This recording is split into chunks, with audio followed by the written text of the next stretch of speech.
Muy buenas tardes, estimadas amigas y amigos de Radio Portales Valparaíso. No está Francisco, así que lo voy a decir con propiedad yo, la primera de Chile. Así que aquí estamos en el programa, como todos los viernes vamos, somos chilenos. Y hoy día con novedades, pues. Primero que todo, yo voy a tomar el honor de presentar el placer a Catalina Olivares, Cata Olivares, que se incorpora en forma estable al panel. Ella es relacionada pública, directora regional de la Fundación para el Progreso aquí en Valparaíso.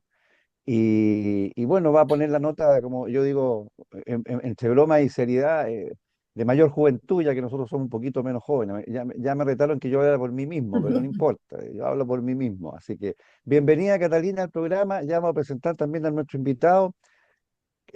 Así que esperemos contar contigo durante muchos programas estos días viernes en la Radio Valparaíso. Muchas gracias por la invitación y bueno, también por darme este espacio.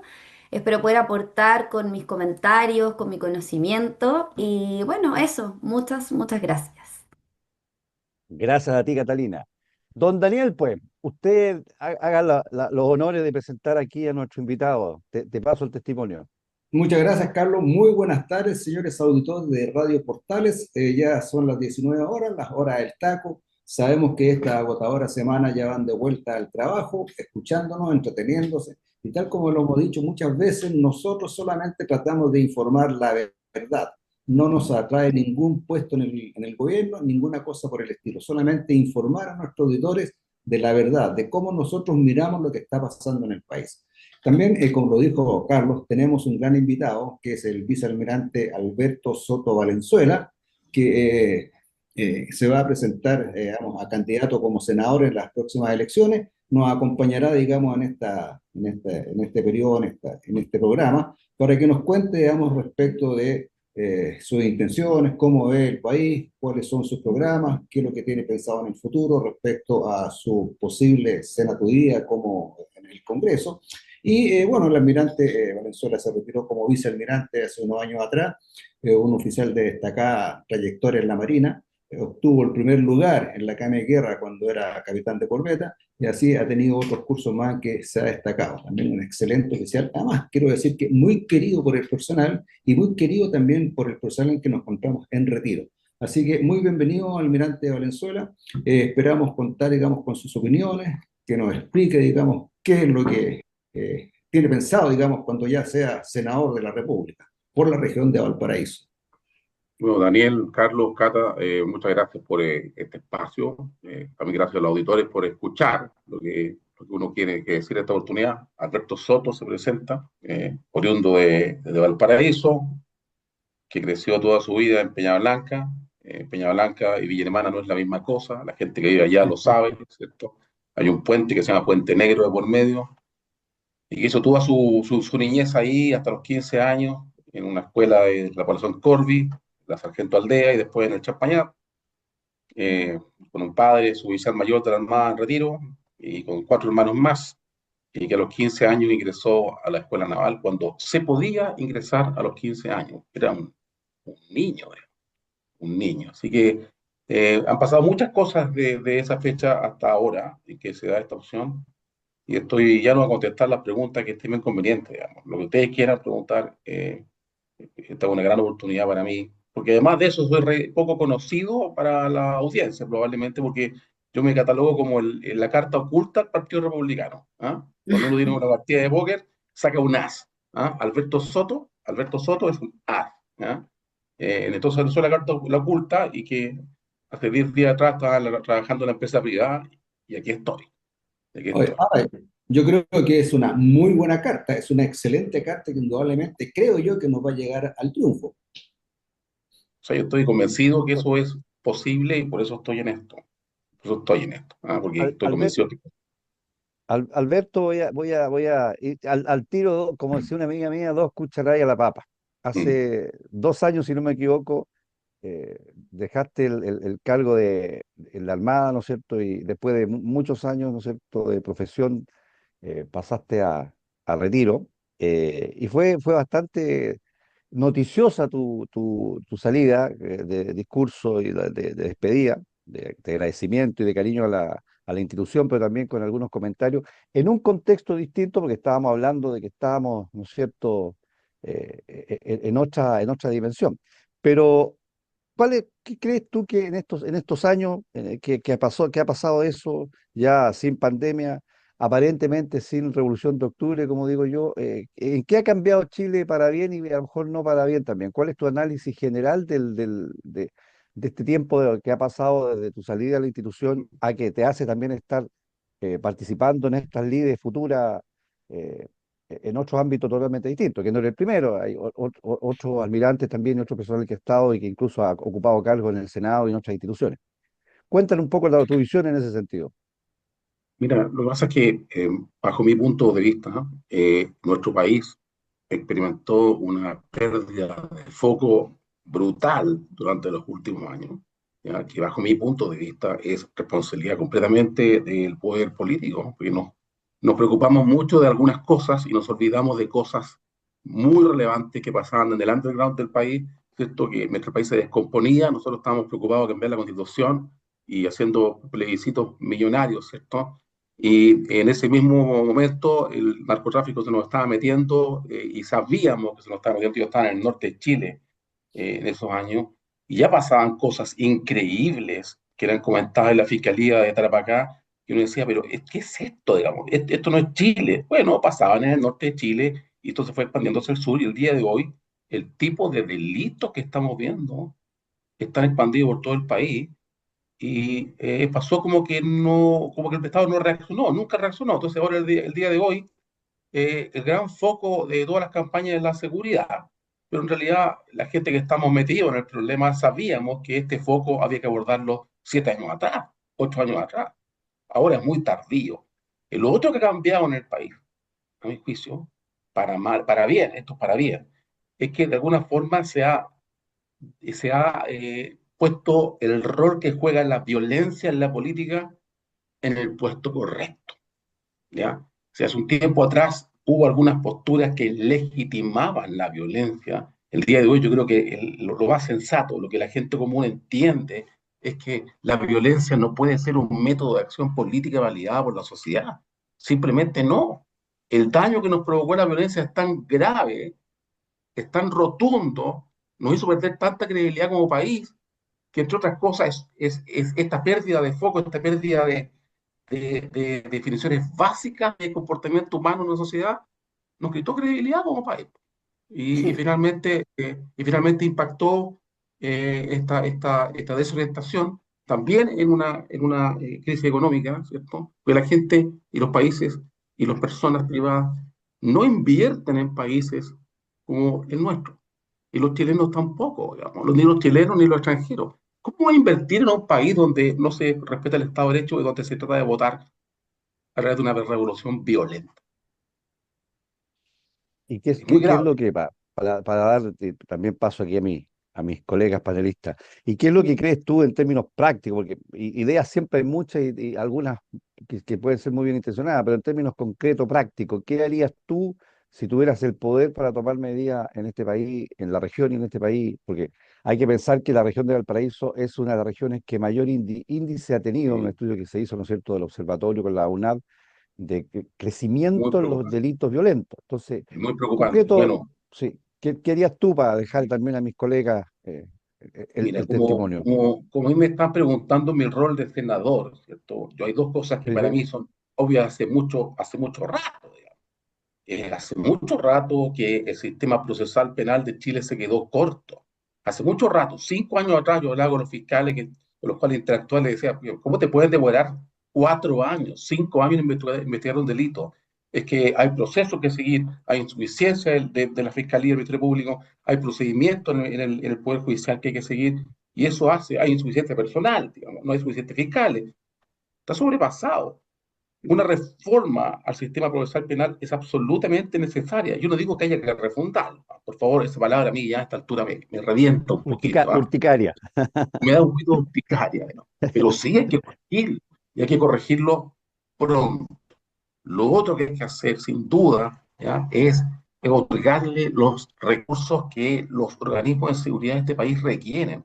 No hay que quedarse corto. Yo tengo personas que son amigas en Carabineros y el día de hoy hay sectores, hay ítems del presupuesto carabinero que se acabaron en el mes de agosto y tienen que estar renegociando con el gobierno para que haya asignaciones y reasignaciones del nuevo presupuesto para hacer tareas que son rutinarias, ¿ya? Mm, Presupuestos, reforma del sistema judicial, y hay otro tema que es más importante, que es que por fin, después de 8 años de tramitación en el Congreso, salga una nueva ley de inteligencia que permita que la inteligencia de este país de acuse del nuevo fenómeno que tenemos. Es un término distinto que requiere mayor integración, requiere mayor cooperación y requiere una coordinación mucho más específica, más rápida, más eficaz y eficiente para los delitos que tenemos.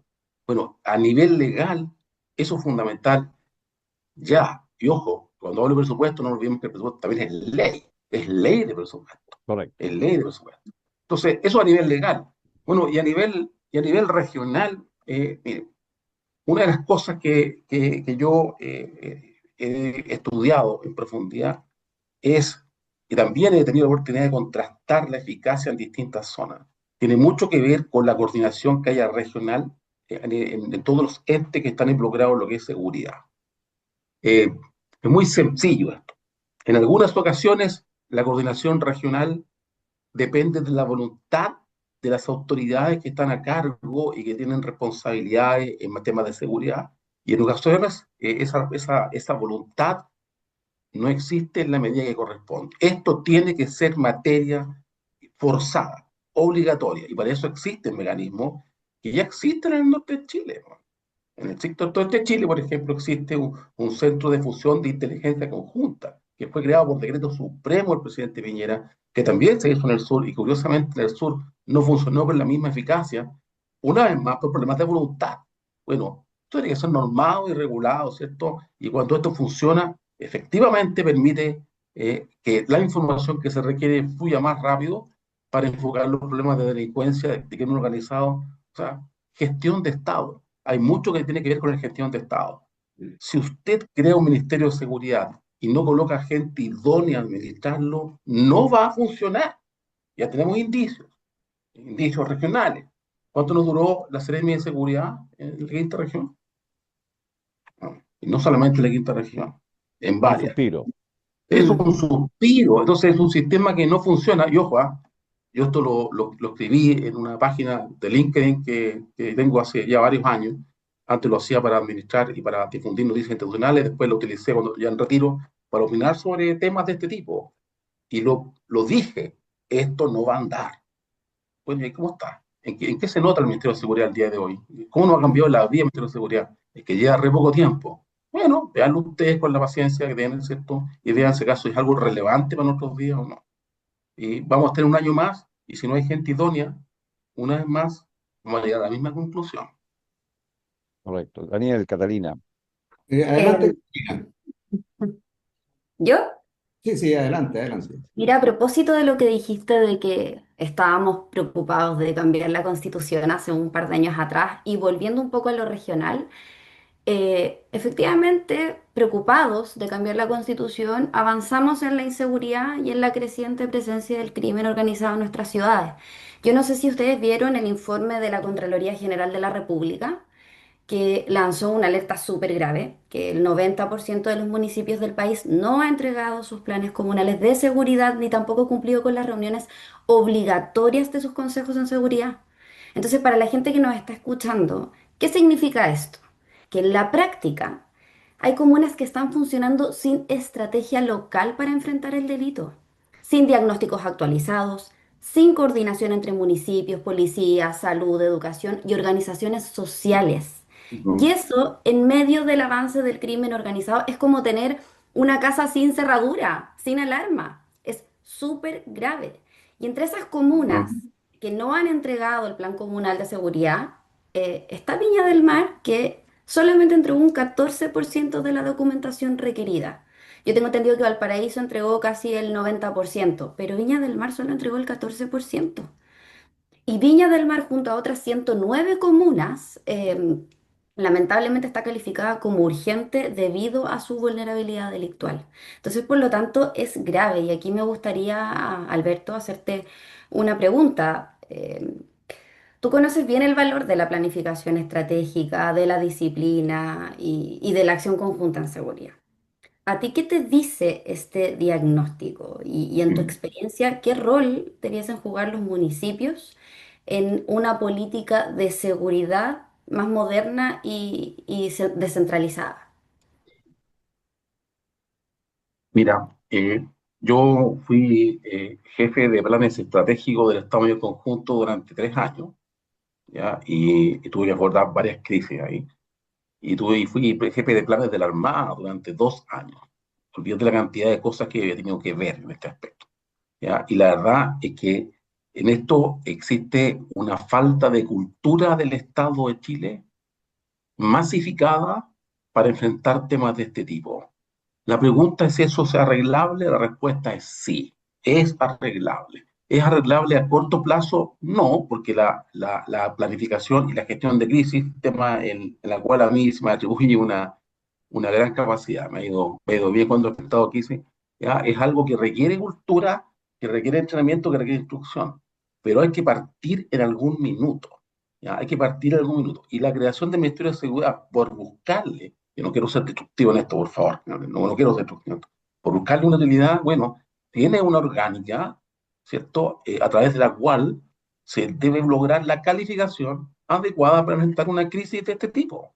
¿Ya? Si uno no coloca a la gente adecuada, ¿ya? Y esto lo hemos conversado con harta gente, ¿ya? Hay una masa crítica el día de hoy que está en la Fuerza Armada, que está en Carabineros, que está en la PDI, gente que está en Retiro, tiene muy claro qué es lo que tiene que hacer en este aspecto. Tiene muy claro y no tiene acceso en este gobierno en particular a ocupar cargos de responsabilidad y está trabajando muchos de ellos para empresas de seguridad privada, ¿ya? O forestales en el sur, ¿cierto? Haciendo este tipo de análisis, ¿cierto? Y que de alguna forma el Estado debiera intentar reclutarlos nuevamente para enfrentar esta crisis. Si nosotros pues, estuviésemos en Finlandia, estuviésemos en Singapur, este no sería tema. Pero ya perdimos el control y normalizamos la violencia y normalizamos la inseguridad y normalizamos la presencia del crimen organizado en el país.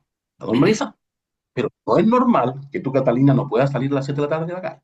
No es normal que estés en el Cerro Rock Juan y no puedas circular de noche. No es normal que no puedas circular a los plazas de la noche. No, pues eso no es normal. Dejó de ser normal, o sea, comenzó a ser normal hace un rato ya, y el chileno se va a estar acostumbrando a estas cosas, pero yo lo quiero remecer la conciencia de los porteños, de la gente del paraíso, de la región y del país. Eso no es normal. Hay que enfocarlo, hay que resolverlo, hay que calificar a la gente, hay que planificar estratégicamente, hay que hacer planes, como una vez tú dijiste. Claro, ¿cómo puedo tener un plan si no tengo idea de planificación? ¿A Sí. quién se le enseña planificación? Entonces, se le pide peras al olmo, ¿cierto? Y el olmo no da peras si no está en condición de darla. Es así de simple. Sí, mira, Alberto, a mí, por todo lo relatado por ti, por lo que preguntó Catalina, bueno, y lo que aportó, digamos, Carla, yo siempre he hecho el parangón y la comparación entre el periodo negro que tuvimos entre el año 70 a 73, en que teníamos grupos terroristas que no dejaban actuar ni progresar al país, ¿no es cierto?, con las destrucciones, los asaltos, los crímenes, la usurpación de terrenos, de industria, etcétera, etcétera. Eran grupos terroristas, ¿no es cierto?, como el MIR, el BOP, la Rolando Matos, etcétera, gente que mataba, digamos, a discreción, la internación de armas, el incumplimiento de la Constitución, el incumplimiento de las sentencias judiciales, y teníamos estos grupos terroristas. Y yo siempre hago la comparación diciendo que hoy en día no tenemos estos grupos terroristas como el MIRI y sus secuaces, sino que tenemos el crimen organizado, de la misma manera como lo usa Maduro, digamos, en su país respecto a América Latina. Tenemos el crimen organizado que está cumpliendo las mismas funciones que hacen los grupos terroristas de la época del año 70. Entonces, ahí se nos ha metido, digamos, la delincuencia, los robos, los asaltos y tal, como tú dices. No es normal que la gente a las 7 de la tarde, o cuando tenemos el ocaso y comienza a oscurecer, la gente no salga a la calle. A mí me pasa en el sector donde yo vivo, que ya cuando se oscurece, digamos, a mí personalmente ya me preocupa salir a caminar e ir al mall o caminar por la Avenida Libertad. ¿Para qué decir la Avenida Valparaíso? Ha perdido totalmente el asunto. Entonces ahí tenemos obviamente un problema de que el gobierno no ha querido o ha dejado que la inseguridad siga avanzando. Sí. Al Yo, respecto, ¿Mm? ¿Sí? yo tengo una diferencia.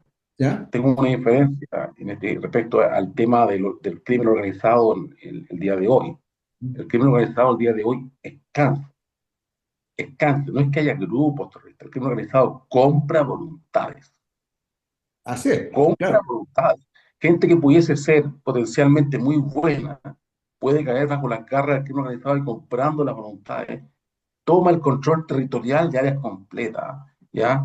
Extorsiona. O sea, esto es un cáncer desde el cual es muy difícil salir si uno no toma medidas oportunas, porque la sociedad se ve involucrada en este problema, completa, digamos, completa. Entonces, por eso que yo lo veo, y no es exageración, es una realidad muy triste y muy preocupante la que estamos viendo, pero ojo, yo sí creo que tiene solución y yo sí creo que hay esperanza de resolverla cuando tiene la voluntad política correcta y cuando uno hace los cambios que corresponde hacer para Bueno, darle mayor eficacia al Estado.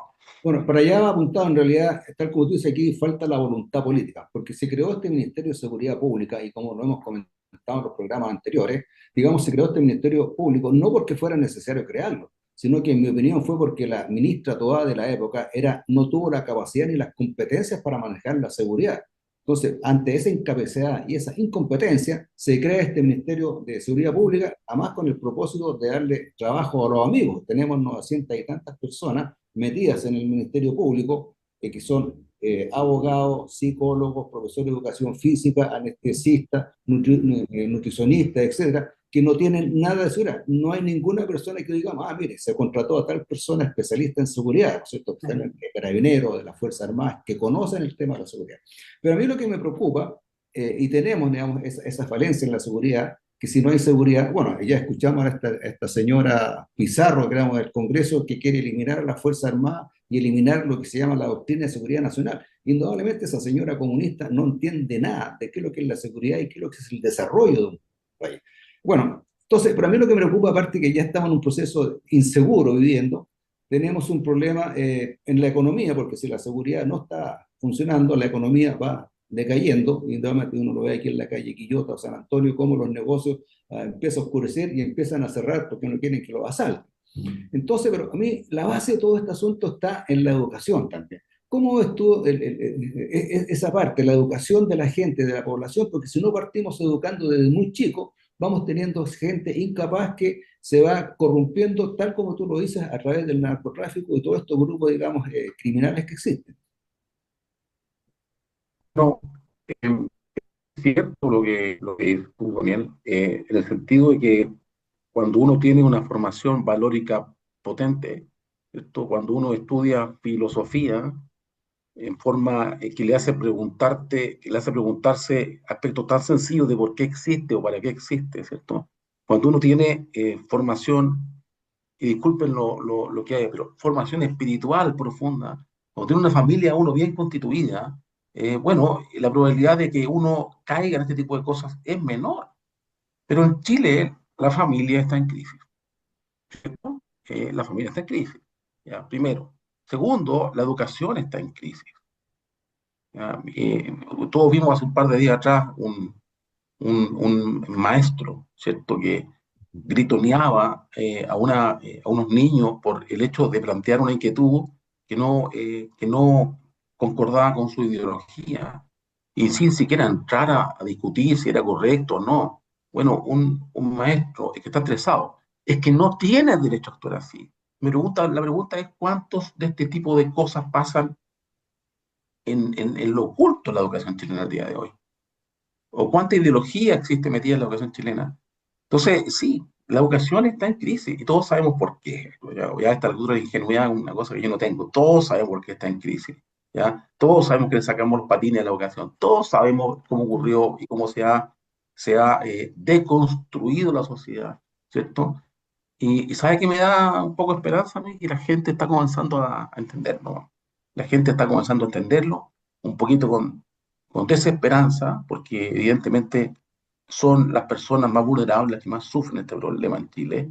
Y por tanto, para ellos mi empatía y para ellos nuestra obligación de hacer algo no hacer algo, definitivamente actuar para cambiarlo, con decisión, aún tomando medidas políticamente difíciles o políticamente incorrectas, digamos, políticamente correctas. O sea, uno va a tener que tomar el control de esto, hacer cambios y pagar el precio de las críticas que va a haber probablemente, tal como ha habido en otros países que han estado sometidos a crisis de este tipo. Y ojo, yo esto lo comparo con un enfermo en la unidad de tratamiento intensivo con un doctor que demostró ser poco competente. Bueno, cambió el equipo médico. Si el equipo médico demuestra ser poco competente, ese paciente se va a morir. O sea, en 4 años más, nosotros estamos para el cajón. Se los digo, a la velocidad de avance, estamos para el cajón. No tiene vuelta atrás esta cuestión. Es ahora o nunca. Y así de. Y si ustedes le preguntan a la gente que vive en los barrios más vulnerables del país, les apuesto que están de acuerdo conmigo. Les apuesto. Oye, estamos llegando a la pausa. Solamente quiero muy breve, musical breve, comentar de que sí, siempre se puede, yo comparto plenamente, siempre se puede tomar, pero como tal señalas tú, los costos y las cosas, que mientras más tiempo pasa, van a ser más altos. O sea, si no se está Exactamente. dispuesto a tomar hoy día medidas que van a tener un costo y van a tener un sacrificio, en 4 o 5 años más va a ser más doloroso todavía porque va a haber que intervenir de manera mucho más fuerte para lograr el problema. Bueno, vamos a seguir conversando con el vicealmirante en retiro Alberto Soto en este panel junto a Daniel y Catalina en el segundo bloque después de esta pausa musical. Bueno, de vuelta acá en el programa Vamos, Somos Chilenos con nuestro invitado, el almirante en retiro don Alberto Soto Valenzuela, eh, ya contando con nuestra panelista estrella nueva, Catalina Olivares, y como siempre con Daniel. El día Francisco no podía. Estamos en nuestra segunda parte del programa Vamos, Somos Chilenos en la Radio Portales de Valparaíso. Catalina, te dejo el micrófono. Mire, yo quiero tocaste un tema súper importante hace un rato, que es el caso del profesor El Limache.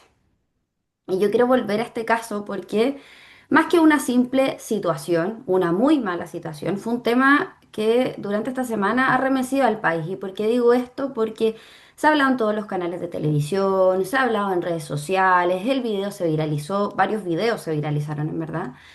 Y ha abierto un debate que yo creo que es necesario en relación a la educación, a la libertad de expresión y al uso de poder en las salas de clase. Yo me imagino que ustedes vieron el video o escucharon el video donde el profesor dice frases como cállate, cállate te dije, no te metas, el asunto no es contigo, todo por una afirmación de un estudiante que dijo que el mejor presidente de Chile fue Pinochet. Y otra compañera intentó aclarar que no lo estaba defendiendo, pero fue interrumpida de la misma forma violenta, verbalmente, por este profesor. Entonces este hecho, para mí al menos más allá de lo político, toca algo profundo, que es la forma en que ejercemos el poder en las salas de clases. ¿Puede un profesor, y yo les hago la pregunta a los auditores, ¿puede un profesor gritarle a un estudiante por pensar distinto? Eh, ¿Qué pasa cuando ese poder se vuelve emocional, se vuelve autoritario, incluso intimidante? Porque el profesor aclara que tocó una fibra muy profunda en él, porque él tenía familiares detenidos desaparecidos. Pero a mi parecer, independientemente de eso, él debió usar la razón. La forma en la que él trató a la alumna no corresponde. Fue totalmente desproporcionado. Entonces, pese a que salió hablando de Defensoría de la Niñez, el colegio de profesores justificándolo, diciendo que a los profesores estaban estresados, etcétera. Yo le hago la pregunta, Alberto, usted que ha formado a personas en espacios jerárquicos, pero también ha liderado procesos humanos, donde el respeto yo creo que es clave. ¿Qué reflexión le deja este caso? Y también, más allá de este episodio, ¿cómo logramos que las aulas, que las salas de clases vuelvan a ser un espacio donde se pueda pensar, donde se pueda debatir y disentir sin miedo ni violencia? Oye, mira, yo te agradezco la pregunta. La verdad es que en las Fuerzas Armadas existe una relación muy jerarquizada, ¿ya? Y Ujú. muy por el contrario de lo que la gente pudiese pensar. Hay mucha discusión. O sea, no es como que uno dice esto se hace y a su orden se acabó. No es así. Yo quiero eso de mitificarlo y menos en la Armada que la conozco en detalle. Pero además yo he tenido experiencia de hacer clases en la universidad. Yo hice clases 6 años en la Universidad de Viña del Mar, mientras estaba embarcado. Mientras estaba embarcado, bajaba del buque a las 7 de la tarde y me iba a la universidad a hacer clases de simulación por el grado de calificación que tenía de investigación de operaciones que estudié en Estados Unidos. ¿Usted se imagina que yo con estudiantes universitarios no pudiese discutir abiertamente algo así? Si la universidad se supone que es el lugar más plural de pensamiento de Chile, digamos, ¿cierto? Y eso es la universidad. Y sin embargo, si yo a los alumnos, ¿en qué minuto yo siento el derecho de poder gritarles por pensar distinto? ¿En qué minuto? ¿En primero básico? ¿O en qué minuto pierdo los derechos? ¿En cuarto básico? ¿O en sexto, cuando el alumno llega con un puñal ya a esta altura? Ayer hice una investigación, porque este evento me impactó.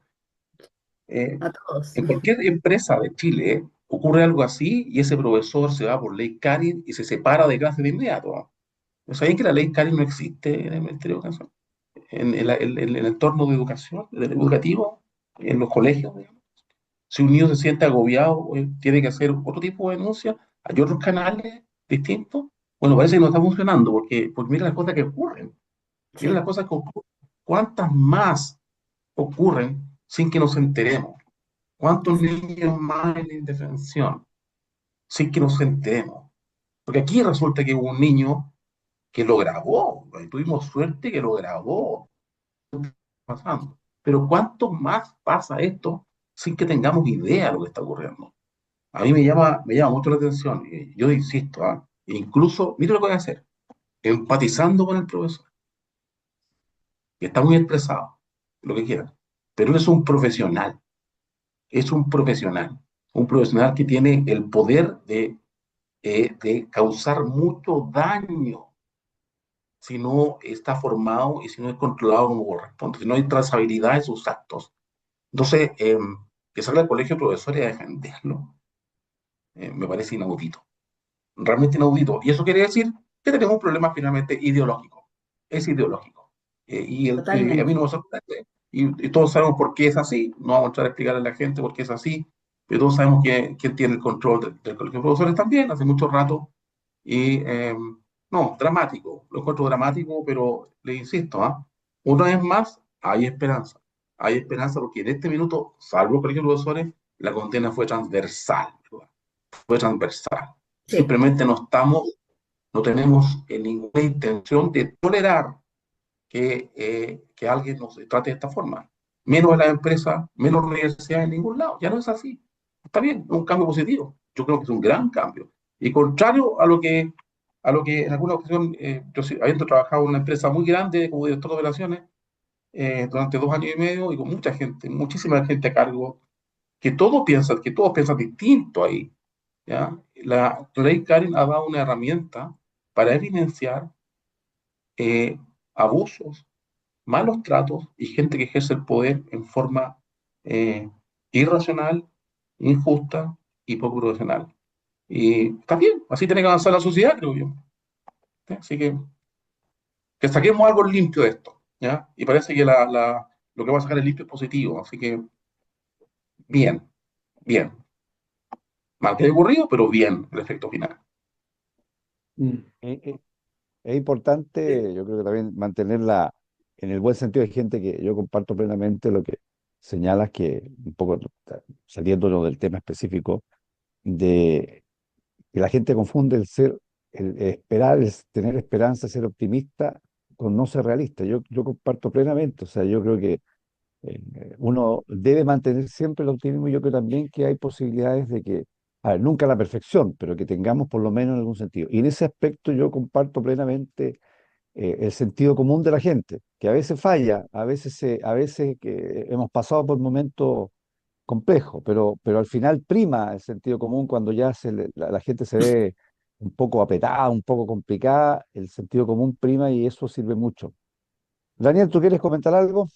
Sí, sí, mira, yo encuentro muy razonable lo que dice el almirante y realmente en la parte de educación, y no solamente en la educación primaria, sino también en la secundaria y con mucho más fuerza en la universitaria, digamos, ya no se enseña, sino que se adoctrina a la gente, porque tenemos totalmente infiltrado el sistema comunista en las aulas, ¿no es cierto? Los profesores son del área comunista y se dedican más a adoctrinar que a enseñar. Más aún creo yo que no tienen tampoco las condiciones pedagógicas para poder enseñar, sino que les enseñaron también a adoctrinar e inculcar esta ideología totalitaria comunista que le está haciendo mucho daño al país. Pero yo me quiero ir a otro sector. Daniel, Sí, dime, Alberto. pero hay un puntito, Daniel. Simplemente quiero hacer un disclaimer que usen por ahí. ¿Ya? Yo conozco y soy amigo de profesores de enseñanza básica de comunas vulnerables del país, extraordinarios. ¿Ok? Extraordinarios. O sea, yo aquí quiero ser justo en los comentarios. ¿Ah? Hay muchos profesores que se sacan la mugre por sus cabros chicos, que tienen el concepto súper claro, que no se dejan adoctrinar, que tienen una vocación de servicio gigantesca, pero que le ha hecho daño la ideología a lo que es enseñarse. Claro que sí, claro que sí. Yo, no me gusta, nunca más me gusta más meter a toda la gente en el mismo saco. Eso es Sí, súper tienes. importante aclararlo. Sí, perfecto, Alberto, lo agradezco, tienes toda la razón. En realidad, cuando yo me refiero a estereología, me refiero a este grupo de profesores y de maestros que pertenecen a esta área que, digamos, le hacen daño al país. Tengo muy claro de que hay gente muy buena, y hay gente muy buena en todas partes, pero tenemos este pequeño cáncer metido que hace daño. Pero yo quería llevarte al asunto de, más bien al área económica, en el sentido de, principalmente lo que es la reforma previsional que se hizo, ¿no es Ujú. cierto? Que fue una muy mala reforma, pero hay ciertos diputados de izquierda que están promoviendo el autopréstamo, lo que indudablemente hace también un daño a todo lo que son los fondos previsionales, en que esos fondos están destinados a que la persona en su edad ya no laboral, ya en la vejez, puedan poder seguir viviendo dignamente. Y esto, indudablemente que sacar plata de sus fondos previsionales está contribuyendo a que tengamos una muy mala vida de la gente que va entre la vejez. ¿Qué opinas tú respecto a este autopréstamo? Yo no estoy de acuerdo con nada, porque indudablemente trae inflación, como ya lo vimos con los retiros. Mira, me tocaste un tema que a mí me ha dado mucho que pensar. ¿Ya? Mucho que pensar. Primero, yo quiero decir que todo este proceso de retiros que se hizo de las AFP, ¿cierto? Y que de alguna forma hay muchísima gente, 2,5 millones, 3 millones de personas que se quedó sin fondo, es una tragedia. ¿Ok? Digámoslo así, es una tragedia. Este problema lo vamos a pagar en 10 años más. Y va a haber muchísima gente en necesidad que va a tener una horrenda pensión en un estado que el día de hoy está quebrado. Y que nadie lo dijo, ¿eh? Nadie lo dijo. No, no, sí, sí se dijo, digamos. Pero hubo posiciones populistas, populistas, que sugirieron medidas absolutamente irracionales respecto al tema y que después no se van a hacer cargo de las consecuencias. Por supuesto que no. Políticas. Hubo además políticos, se supone que son de una determinada tendencia, que debieron haber impedido que esto ocurriese de la forma que ocurrió. Alguien pudiese haber dicho un retiro, ya, listo. Pero no fue uno, ¿cierto? Bueno, y esos políticos, por falta de convicción absoluta, por cobardía política, discúlpeme, lo digo así, ¿sabes? Mandé 40 años sin poder deliberar, ¿ah? Pero ahora lo puedo decir sin ninguna. Como ya estoy retirado y como estoy en civil, por cobardía política, no fueron capaces de evitar lo que era un desastre. Lo que va a ser un desastre en 10 años más. Si tuviésemos en Noruega que recauda infinita cantidad de plata, ¿cierto? Pero no estamos en Noruega. Yo a los auditores les digo, por Dios, ¿cómo nos metimos en este lío? Una cosa, se hace la pensiones y se establece un cierto porcentaje, ¿cierto?, que va como préstamo al Estado. Quiero preguntar si alguien en su sano juicio cree o es justo que uno deba prestarle plata al Estado cuando se supone que el protector de los pobres es el Estado. Y el Estado me pide plata a mí para que él, en su suprema capacidad, me la devuelva cuando tenga posibilidad de devolvérmela. Cuando Claro, y más sabemos que plata de la la que gente... ya le damos, más plata de la que ya le Pero damos a través de impuestos. pregunta es si, o sea, además de todos los impuestos, quiere que yo le preste plata al Estado, cuando no tenemos plata ni para hacer cantar un ciego. No tiene sentido común, esto no tiene sentido común. El famoso autopréstamo tampoco se va a cumplir, te lo doy firmado. Finalmente, esta recaudación, ¿a dónde creen ustedes que va a partir? ¿A dónde va a ir a parar finalmente? O sea, menos mal que todavía se mantienen, se los digo, y aquí una vez más, auditores, la AFP es un sistema con muchas falencias que había que corregir y que no se corrigieron una vez más por responsabilidad de los legisladores. ¿Listo? Pero las AFPs aún producen ganancias, aún producen, tienen capacidad de gestión para hacer mucho mejor de lo que el Estado puede hacer. El Estado no es capaz de construir casas en Viña del Mar, por Dios. ¿Qué le digo al Estado que no arregle los temas de pensiones? En serio, ¿alguien realmente lo cree? ¿Alguien realmente lo cree? No, yo no lo creo. No lo creo. Oye, no lo creo, creo que es una ingenuidad tremenda.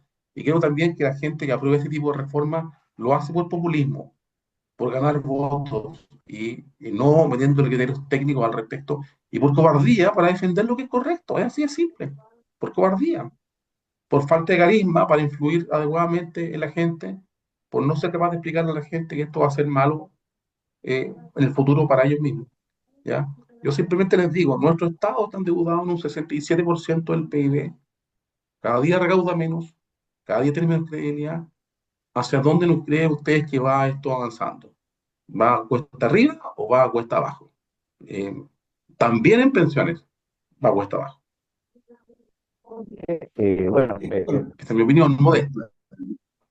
no, está bien, sí, de eso se trata, digamos, que nuestros auditores que nos están escuchando con mucha atención ahí en el taco, en la micro, en el colectivo, se informen, digamos, de una persona que y, tiene la experiencia y y el conocimiento. tenga antecedentes. Ah, Ya, oye, muy breve, perdón, Daniel, muy breve, quiero, no sé si vas a hablar del tema de pensiones para yo después hacer un comentario, pero si es del no, no, tema, hablo si vas a nomás, cambiar, ya, si de otro tema para yo.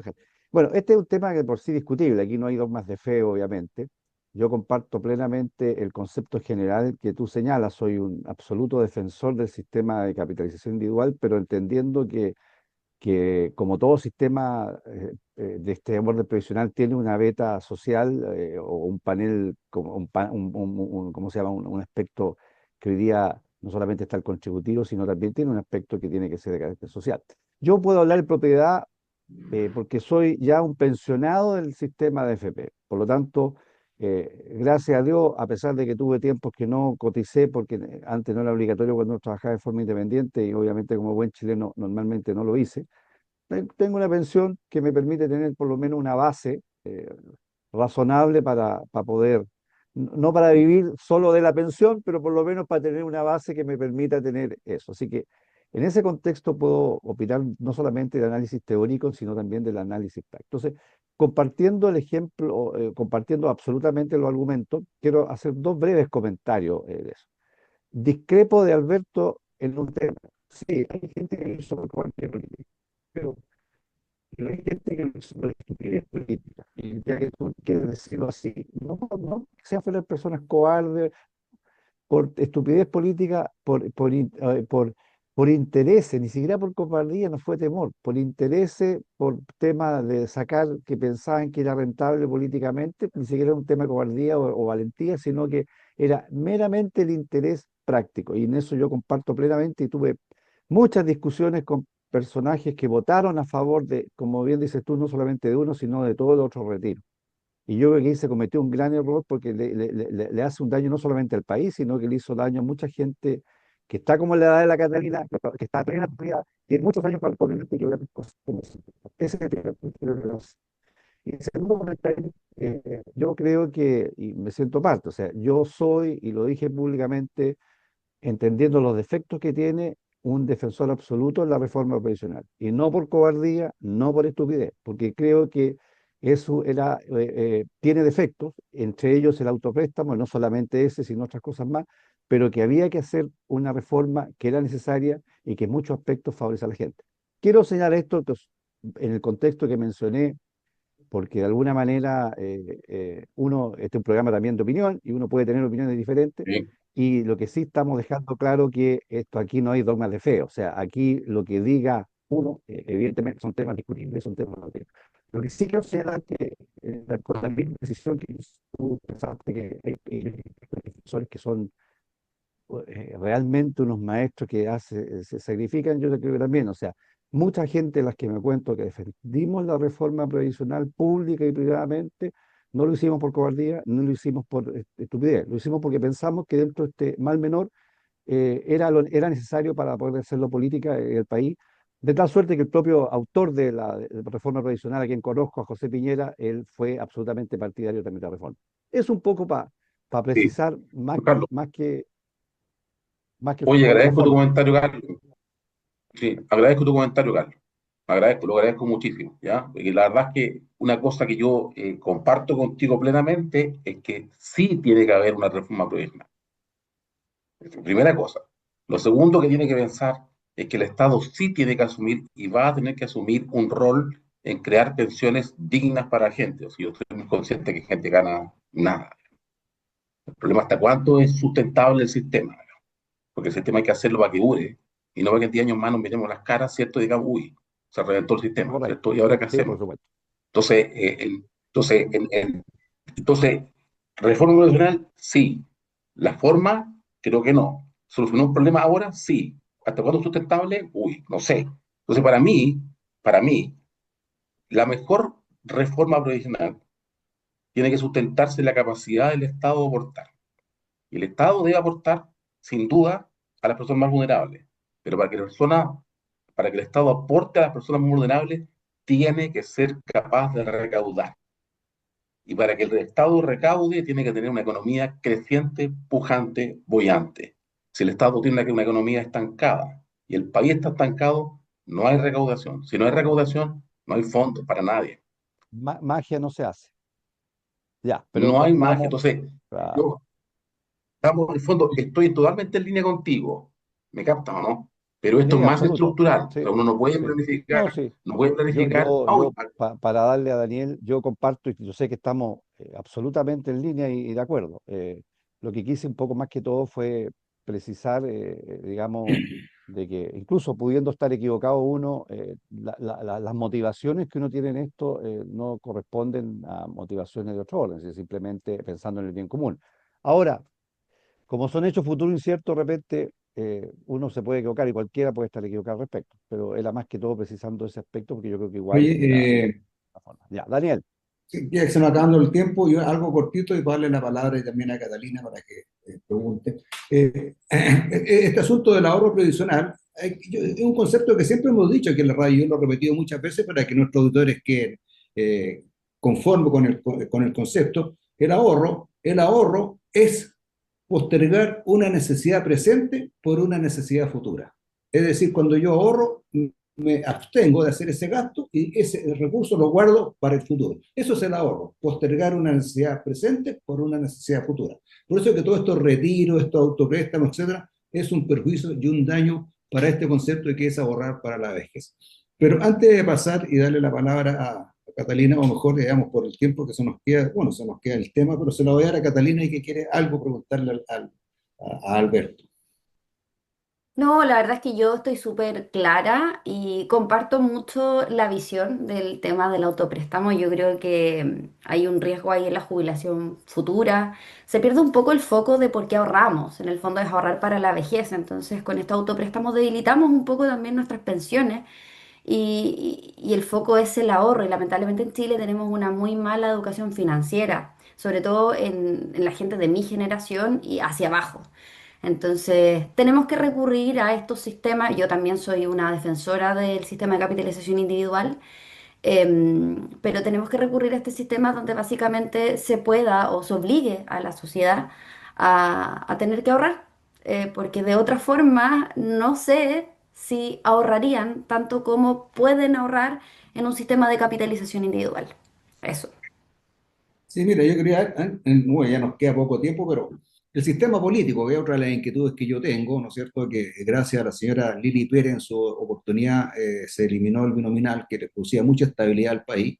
y hoy día estamos con un sistema político en que además se aumentó de 120 a 155 diputados, pero yo sé que, y he escuchado por ahí que el Partido Republicano, con el cual estoy totalmente de acuerdo y comparto, quiere volver a los 120 diputados. ¿Ah? Entonces yo creo que por ahí, ¿cuál es la opinión que puedas tener tú, Alberto, respecto a este tema? Yo estoy totalmente de acuerdo, deberíamos volver a 120 diputados y, qué sé yo, a 14 o 15 senadores, ¿no? No, tampoco, dale un poco más de No, senadores.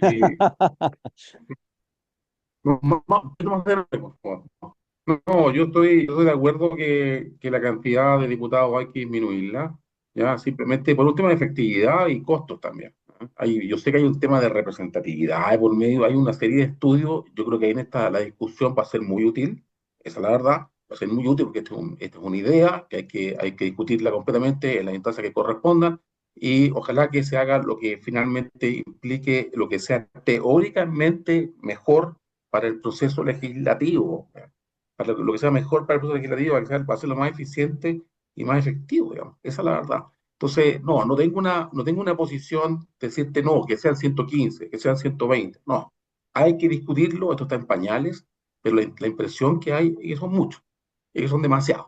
¿Ya? Eso pudiésemos, es parte de la democracia, ¿no? Hay que discutirlo en el proceso que corresponde y se llegará a una solución, un proceso final, aun cuando mi sentido común me dice que es como harto, es como harto, ¿ah? No más que eso. Oye, Ok, nos queda... Sí, Daniel, adelante, dale. Carlos. No, no, nos queda poco tiempo, pero siguiendo esa línea, porque quería como hablar, íbamos a hablar de temas regionales más en profundidad, pero nos va a faltar el tiempo. Fuera del tema electoral que ya mencionaste, ¿hay otros aspectos del sistema político que a ti te parecen que debieran? Yo comparto que no todo se hace con cambios de leyes, estoy de acuerdo, pero igual que tú crees, además de lo que ya mencionaste, el tema procesal, ¿algún otro aspecto del sistema político que tú modificarías? No, en este minuto, ya, y yo ahí sigo la línea del Partido Republicano, ya, lo que viene por delante en los próximos 4 años es un gobierno de emergencia y que no va a impulsar cambios mayores, ¿cierto? A los que ya estamos mencionando respecto al tema, porque hay que preocuparse de dos o tres ejes, los tres ejes más importantes. Ya, primero es recuperar la seguridad del país.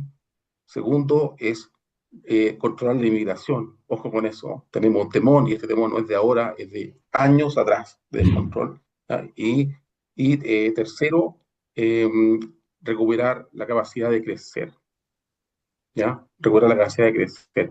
Cuando este gobierno que venga, que va a tener esas tres prioridades como las más importantes, como los ejes de acción, se resuelvan este tipo de cosas, yo creo que va a enfocarse y va a haber opción para preocuparse de otras cosas que tienen un impacto menor que lo que ya estamos hablando. Suficientes problemas tendremos para implementar estos tres ejes. Créanme, esto es un gran desafío, es un tremendo desafío, va a requerir mucha voluntad política, va a requerir la democracia en su mejor expresión para poder implementar lo que hay que implementar y para resolver este problema país.